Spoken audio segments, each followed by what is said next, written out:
Greetings. Thanks for joining us today on Polk Salad. We've started the season and had 2 great shows. Great idea. That's smart. And we've just settled in quite nicely. Greetings. It's the lovely month of November, and we're celebrating veterans on our show today. Our 3 guests are either veterans or military family member, and you're going to enjoy this show. I just know it.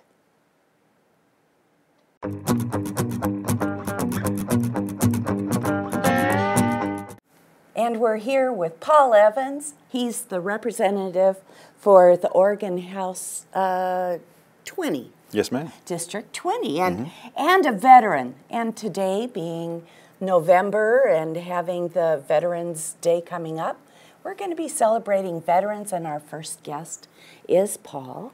And thank you for coming on. Thank you for having me. Looking forward to it. Oh, yeah. So you've been a local, Yes, ma'am. native, pretty much. Born and raised. Born and raised. Central High School. Central High School, Mighty Panthers, yes. Yes, and Western. Western Oregon State College. Oh, that kind of okay. dates me a little bit, but yeah, Western Oregon State Good, College. Good. So what were we still the Wolves? Absolutely Yes, the Wolves. okay. Good, good, good. In fact, when I was here, we actually had a live wolf. Oh. Yeah. Oh, cool. That kind of dates me also. So you have been a volunteer fireman. You've been just have a service-oriented attitude, and where did that come from? Well, my mom and dad were both very focused on making sure that the community service aspect was part of our life. It also is a part of our faith. My dad was a volunteer firefighter for 29 years. Oh, wow. My uncle was a firefighter before that. My cousins were firefighters, and then I followed, and then younger cousins followed me. My mom was involved in the school board. She was involved in a number of community activities. In fact, back in the 1960s, there was a program, the Mid-Willamette Valley Migrant League, that was designed specifically out of the Johnson War on Poverty programs to help migrant workers adjust. And we basically, it was part of our family approach. Oh, that's great. Yeah. So military, was that anything in the family? Family had always served in the military during wartime. But when I was in college, actually before I went into college, I recognized that the world was changing, and I'd always wanted to be in public service. And I felt that I couldn't be the kind of person I wanted to be had I not served, and had I been successful in public life. If I was asking young men to go do something I hadn't done, I just never really figured I could do that. So I decided to serve for 4 years. Thought I was done when I got out. Joined the Oregon Air National Guard and was pretty much doing a little bit of active duty along with Guard from time to time. And then 9/11 happened. And I was back in the Air Force for 2 consecutive years, and then that actually turned into another 2 years. And then after that, I pretty much decided to stay, and I retired in 2013 with a little over 9.5 years active and about 10 years Guard. Wow, wow. Yeah. So what are some of the locations you served? Well, Iraq twice, Afghanistan once, Kuwait twice, and then Central and South America in the wars we didn't ever declare and didn't ever really fight, even though it was a very interesting world back then. Yeah. Well, you served your country, and you are now serving your citizens of our area and the state. Yeah. It's a good segue, and I wonder what the common denominator is for that, do you think? Well, to me, it's part of a fluid understanding of what citizenship is supposed to be about. Yeah. As a Christian, who is certainly not the poster child for Christian behavior, but I try to be better every day. I think that the example of Christ serving is the most important thing we can do. And I was blessed with the opportunity to serve in a number of different ways, and my hope is that those experiences inform better decision making, and that whenever I decide to put the political cleats up on the wall and call it good, I've at least done more good than harm. Right. So, right. Yeah. Well, we were at a function a forum on Friday together Yeah, with it was a lot the of fun. Hungry in our area. Yeah, Patty at Ella Curran started it up. And you had some super ideas on how thanks. we can serve our public Yeah. needs. Thank you. And would you explain one of them that I thought was fascinating, the emergency preparedness? Yeah, we passed a bill. One of the things about being in the legislature right now is because I've been there a little bit of time and I have a quirky personality. Speaker Kotek gave me the gavel, so I have a committee called the Veterans and Emergency Preparedness Committee. It's an unusual committee because there's 4 Republicans and 4 Democrats. Usually the majority party has 1 more vote at least. That's not the case. I actually think it's better because it means that we have compromise, which means that at the end of the day, we have good policies. So one of the bills that I sponsored and that we passed is called the Lend-Lease Program. It was House Bill 2890. And what it does is it sets aside in this first phase about $5 million. And unlike most grant programs, it's not going to give money to local agencies. Right. What it's going to do is it's going to actually buy equipment based on a list that the Homeland Security Council comes up with, informed by local providers. And then we're going to field generators and trucks and radio equipment, perhaps mobile freezers, mobile refrigeration, tents, things like that, that we know in the first 48 to 72 hours of an emergency, people are trying to find. And our theory is, at least based on historical facts, if we can pre-position equipment so that that first phase happens a little smoother, we'll basically be able to buy down the cost in lives and property damage. And Brilliant. during the peacetime, when there's not an emergency, the nonprofits and the counties can use the equipment however they want. Yeah. They just have to make sure that it's an operating order, so if we need it somewhere else, we can move it. And the ideal thing is if, say, Ella Curran got some of that equipment, people know where it is. That's right. They can know that that's the place to go to. Right. That you're talking probably about the Cascadia event expected. Yeah, the Cascadia Subduction Zone is the macro event that we all plan for. But the fact of the matter is floods, sometimes fires, a contagion. In 2009 or 10, I think it was 2009, we had a situation nationally, well, maybe a 10, with avian flu. And one of the challenges was, all right, if you quarantine a community, how are they going to exist inside that quarantine? So having self-sufficiency and having at least a baseline of equipment and material makes a lot of sense. Yeah, that's a great idea. It's a super idea, and you're full of them. Oh, I thank think you. it's wonderful. People have said I'm full of it Yeah, before, but no, I'll take the I don't think ideas. so. Thanks. Yeah. So you, going back historically, you were 18, you decided to run for city council. I did. When I was 18, I had actually a couple of options. I was looking at playing football somewhere. I had a couple of scholarship offers, and I wanted to also look at the Army. But my mom's cancer got worse, so I stayed in town. And while I was in town and helping with Mom, she basically said, "Well, you know, this process is not going to happen immediately, so you might as well do something to stay out of trouble." And I was blessed with some advice from Dee Bridges and some other folks who said, might as well give it a try. So I ran, and I was elected, Yeah, yeah. And you've served admirably, and then you were mayor. I was. Best job I ever had, yeah. Yeah, I'll bet. It is the most frustrating job, but it is the best job. The lack of teeth, I imagine, might get frustrating. Yeah, the expectations of the public are certainly higher than the authority of the job. However, I had a great time working with John McCardle and trying to have the two communities work a little closer. And we were able to help independents on some projects. They were able to help us. And to be able to represent my hometown. For the greater good. Yeah. Yeah, right. that's It meant a lot. right. So you focus on three things on your website that I pretty much got most of my information from. Yeah. But the primary thing is veterans. Yep. A focus on veterans.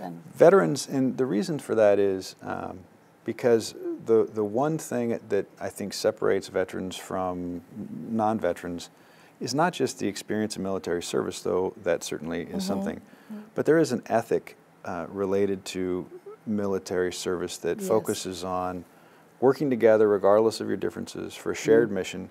And my biggest point is we have a huge number of folks in our current environment who are relatively young but have served overseas a lot. And once they take their uniform off, we need them engaged in the community. So I'm trying to help be a voice and a resource for vets that are coming out in military families to make sure that as they struggle to reintegrate to a very different world, we, number one, take care of their families and their needs, and at the same time, we give them the tools necessary so that they can actually be advocates and be involved and be those force enablers that are in communities and unlock the secret. The World War II generation sometimes is looked upon as the greatest generation, and I agree with that, but it's not just because of their military service. They saw government help them get through the Great Depression. They saw the military and the nation behind the military defeat Germany and Japan in 38 months, and then they built the greatest economy in human history because of that sense of teamwork, that sense of togetherness. And I'm hoping that we can harness that. Good, good. Admirable, and excellent explanation. That's super. One of the other things that you have done is help, well, you have the incarcerated, the ones that haven't quite made that conversion and got into trouble. What's happening with the incarcerated veterans? Well, incarcerated veterans have ended up in jail probably since the beginning of time. However, what's going on right now is because so few people are serving in the military. We have 2%, about 2% of the nation. It's an all-volunteer force in '73. So the folks that serve, sometimes because it's not front page news as much as maybe it has been in past generations, some of the reintegration services are hit or miss. And what happens is you got about 18 months to 36 months for a veteran from military service to reconnect. If they don't, through self-medication, through frustration, through inability to connect, many end up in jail, county jails and state prison. And we've identified and recognized a growing trend. It's popping up every year, the number of veterans that are incarcerated. That said, we also know that a number of veterans, even while they're incarcerated, have access to services, and their families right now are not necessarily getting the services that they deserve. Right. Added to that, the reintegration of veterans back into community is very similar in many ways to the reintegration steps for folks that are incarcerated in general into community. So we're trying to leverage state resources. We passed Measure 96 that gave us a little bit of extra support. We've placed 2 Oregon Department of Veterans Affairs personnel at Coffee Creek, so as folks are going into the system and coming out, we can turn off their federal benefits if necessary, so there's not a huge debt waiting for when they get out. But yet on the way out, we get them benefits within 30 days, which means that instead of being 4, 5, 6 months, 9 months down, they actually may be getting the benefits that they've earned, as well as access to health care and other things, so we can help them, set them up for success rather than failure. I'm really excited about that program. Yeah, I think it's terrific. It's a gap and a hole you're filling. Or the government through that. That's wonderful. Gosh, it's been a very interesting 10 or so minutes. Well, thank you. Thank you for having me Really on, and thanks for doing the show. Too few people in today's world are focusing on the good news that's going on as opposed to the more, shall we say, negative stuff. So thanks for doing what you do. Oh, well, I enjoy doing it. And it's nice promoting our area and the people in it. Thank you. Especially Western Oregon University. That's right. And Monmouth and Independence. That's right. And we'll be right back.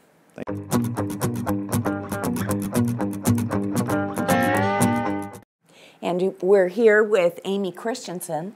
She is at the Heritage Museum and getting ready to do a great display for veterans. And she's a military wife. Welcome.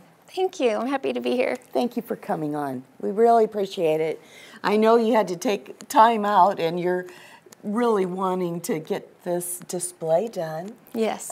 And how is it going so far? It's going really well. We're down to the wire, though. We've got less than 2 weeks to go. So yeah, I'm a little bit nervous today. Well, I can see why. It'll all come together. Yes. I read a wonderful article in the paper, The Oregonian, from, when was it? 2012. Yes. So it's been about 5 years. Yes. Your husband, Nathan, was deployed.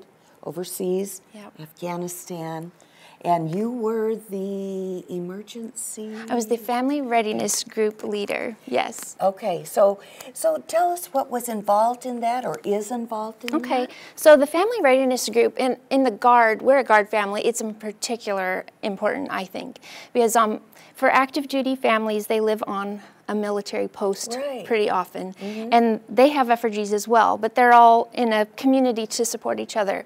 And the National Guard families are spread across the state, and sometimes they might live near other Guard families, and sometimes they might not have any Guard families in their immediate circle. So an FRG is a handout.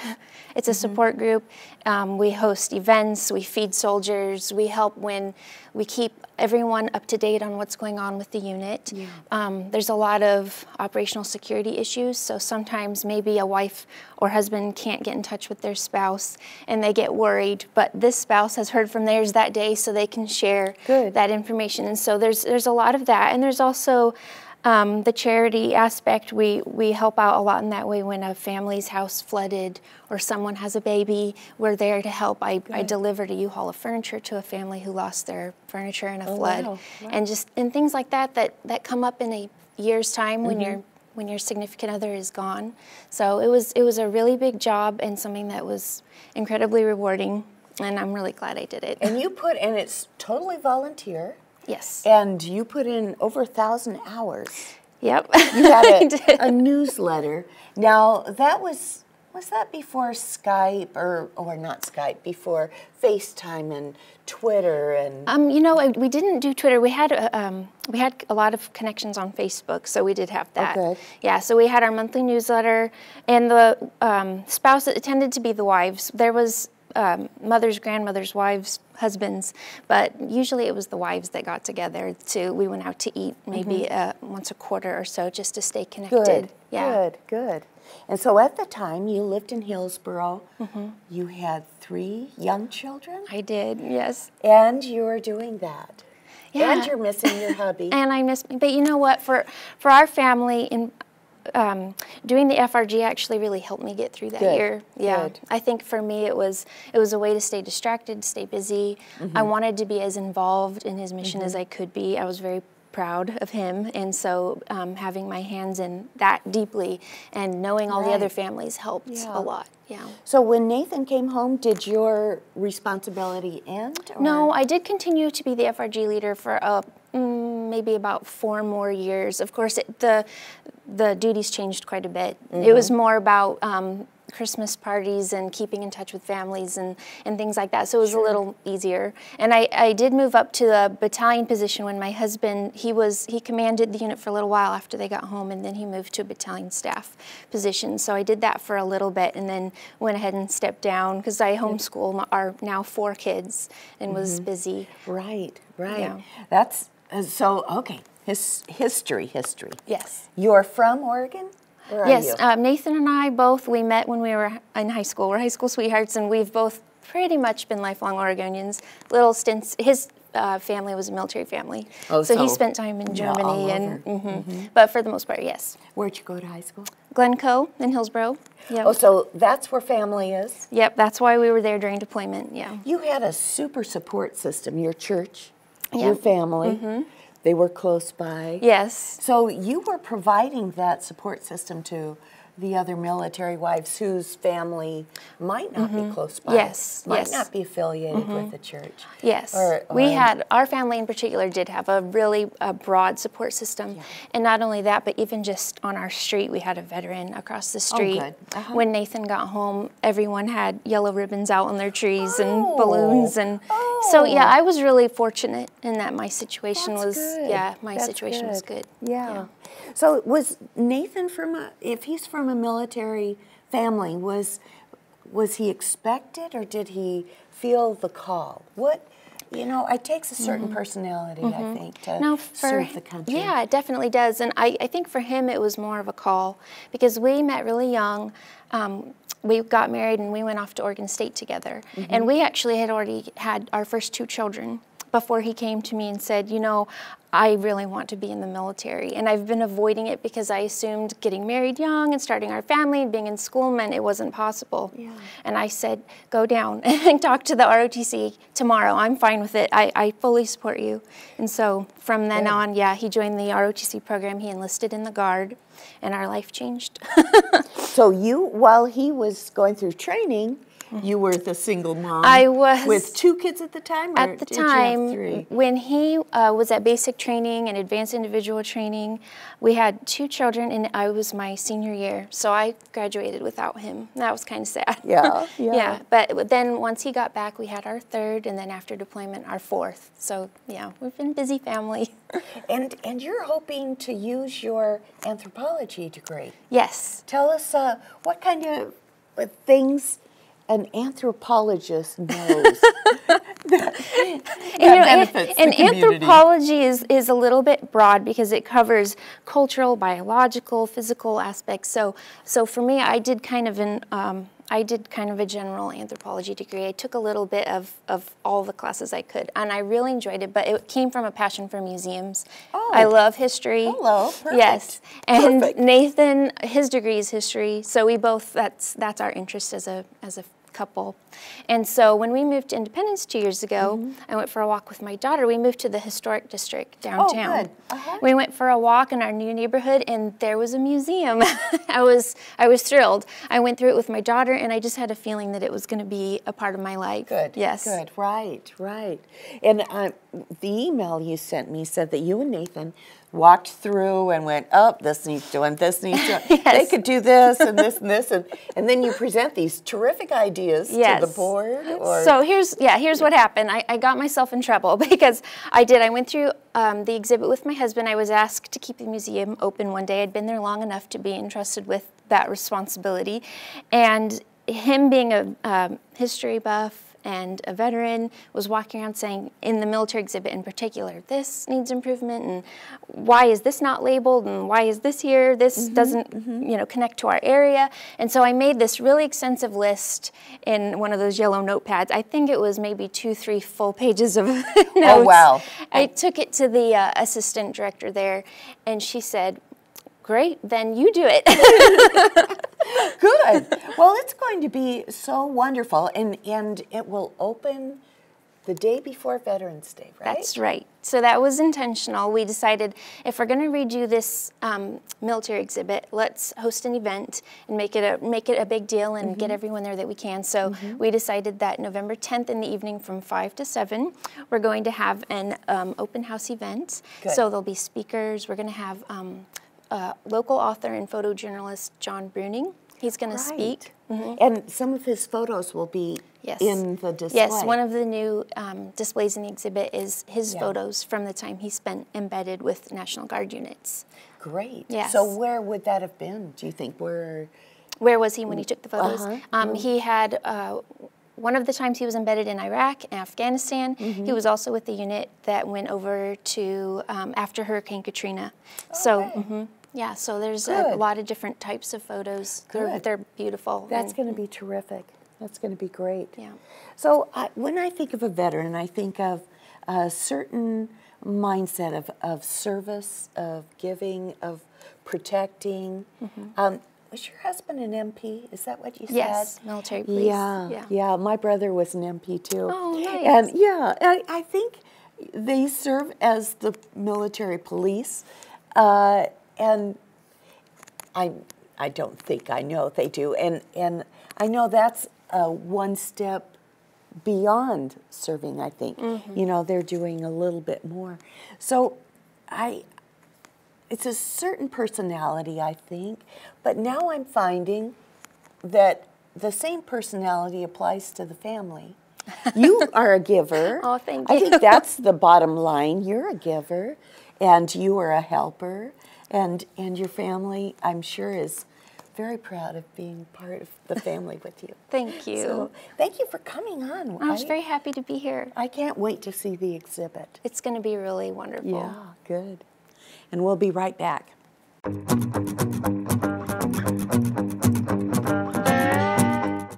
And we're here with Derek Smith, who is a Western student about to graduate and also a veteran. Welcome. Thank you for coming on. Thank you, Susan, for having me. So you're getting ready to graduate this term. Yes, it's my last term. And what's your degree going to be? My major is information systems with a minor in GIS. Oh, great. Oh, GIS. That's relatively new, isn't it? Yes, it is. Yeah. It's a very exciting program. Good, good. And what do you plan to do? Do you have a... I'm hoping to try to combine experiences in that in both the major and minor into a career. Good. Hopefully, since there's a lot of technology and support of the GIS programs. Good. Well, I'm sure. So now you've also served in the military. Which branch? I was in the United States Navy. In the Navy. So 10 years. Where did you ship out of? I started my career with the Navy in San Diego, my first duty station. I finished there and transferred to Hawaii, and then as well as Bremerton, Washington, my last tour. Oh, okay. Is Bremerton where they have the submarine? That is a submarine base located there, yes. That's the craziest thing. We lived in Washington for a few years, and when my husband said they have a submarine base here, and I went, nah. But it's interesting. Yeah. So had you been on a submarine? Or No, I had not. No. I got to see them, but I never got to go on them. So my dad was a coxswain in the Navy. And he'd say, ship off, coxswain, your boat's loaded. And that's when, your plate was full, and, at the end of the buffet, your plate's full, go sit down. So what was your My job, I was a Master at Arms, which was basically military police officer and physical security. So good. And Amy Christensen, who was just on, her husband Nathan is a military police Army. Well, now, I'm sorry, I think it was another branch, but National Guard. So. Okay. Yeah, still the same thing. So something I've found when I've been going through the characteristics of a veteran, you serve your country, you're patriotic. Do you feel that's an accurate description? Do you feel, yeah, and you're a giver? Do you feel like that's accurate? I think, to better support that is more like you want to be a part of supporting your community and play an important role. Yeah, yeah. I can understand that. The other thing I'm finding is your veterans seem to have a higher moral code, I'm thinking, than some of the population. I think the military experience brings out the moral code that you develop over time, the trust you develop with people, and following through with what you say you're going to do. I think that's where it comes from. Okay, okay. So did you feel a calling when you were growing up to join the service? Not until I was maybe a teenager. I had not, a lot of my family members had served in the military previously, and namely my grandfather, who was in World War II as a corpsman, where they didn't call him that in World War II, but in the Pacific. And I never got to meet him. He passed away when my mom was young. And so it was kind of a way of knowing him and relating to him. Yeah. Even though I knew I wanted to serve, but that kind of motivated me towards Navy. And that seems to be a little common thread, too. A lot of the folks that I've talked to who are veterans had family members that they wanted to follow in the footsteps and so forth. Yeah, yeah. So when I think also of a characteristic, that giving, that volunteerism, we met in the food pantry. Yes. The Woo Food Pantry has a generous donation from Derek's wife's grandmother? Yes, yes, that's correct. Yes, who owns an orchard, and she's 96. 96, up on a ladder, picking apples. Yep.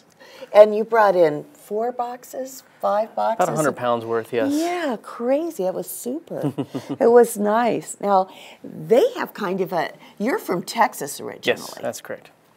And we were emailing back and forth. I'm a Dodger fan. You are an Astros fan. Certainly. So there's another thing about veterans. A level of civility. Neither of us are going to punch the other if our team loses. So, no. But it's been a terrific series, wouldn't you say? Yes, it has. It's been very exciting. Yeah, yeah. So what brought you to our area? Originally, when my wife's from Corvallis, and so whenever I got out of the service in 2010, I decided to move back here. We were going to stay here. And from there, I started out slowly getting ready for college right after service, and started at community college here in the Valley, and eventually transferred here to Western once I realized they had their information systems program that I liked. Good, good. So, and right now you're living on campus housing. Yes, I am. But you plan to move to Corvallis after you graduate. Tell us about that lovely orchard and some of the. I have a list as long as my arm of things that grow on that. Well, it's been a very exciting experience, not growing up on a farm myself, to be there and to see how much fruit and the development they've had in that farm. Yeah. For such a small area, we have probably about 3 dozen apple trees of different varieties, several legacy varieties. We have marionberries, raspberries, blueberries. We have cherries, grapes, 3 types of pears, plums, several types of plums, and did you say figs too? We do have a couple fig trees. Yeah. One major producer and then a few new ones that we're trying to get going. So, that's it. Is it considered is it called Century Farm? I'm not quite sure if it is. It might be because of the fact that her grandmother, that was her portion of the property from her family. Her family came over on the Oregon Trail, so it quite possibly is approaching that if it isn't. Okay, yet. okay. So we were going to get a little into the history. Yes. You may not be a native, but your wife is. Yes. And from way back. So we have somebody who came from the Oregon Trail. And didn't you say that her grandmother's parents went to... Yes. They came here on campus? Yes, they attended in 1931 and I think 30 and 31. Yeah. Her parents were getting their teaching certificates. Her father ended up teaching shortly afterwards at the children's farm just north of Corvallis on Highway 20. And so, but during the summer they had a program here for the children, and her grandmother was probably about 8 or 9 years old maybe, and her brother was about 1.5 years younger while they were here. So they actually lived on Knox Street, apparently. I found some records of that they lived over here, and actually that's where the amphitheater is now. Oh, really? Is where the house was. Oh, wow. From what I can tell. Huh. So that's farthest back I know, and I think it was still Oregon Normal School then. So, okay, that's been a long time.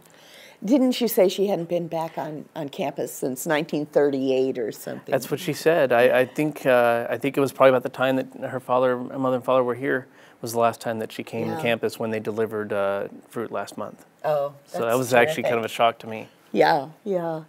Well, I wish you all the best. I think Thank you. Your road forward looks bright. Well, thank you. I hope so. Yeah. Oh, I know what I was going to say. Tell us your wife's name. My wife's name is Frances, and recent announcement we're expecting our first child. So yeah, that was going to be it. That's so good. That's so good. Sometime in April, right? Yes.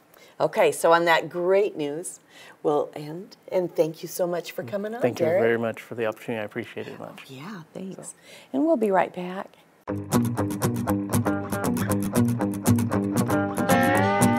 Weren't they terrific guests? I enjoyed getting to know each of them a little bit better, and I'm sure looking forward to our exhibit at the Heritage Museum coming up. Hope to see you there, and if not, somewhere around town. You can see our show on the YouTube Wimpeg channel, MyNet, Channel 718, and of course, Polk Salad, a bounty of conversation. We'll see you around town. Thanks.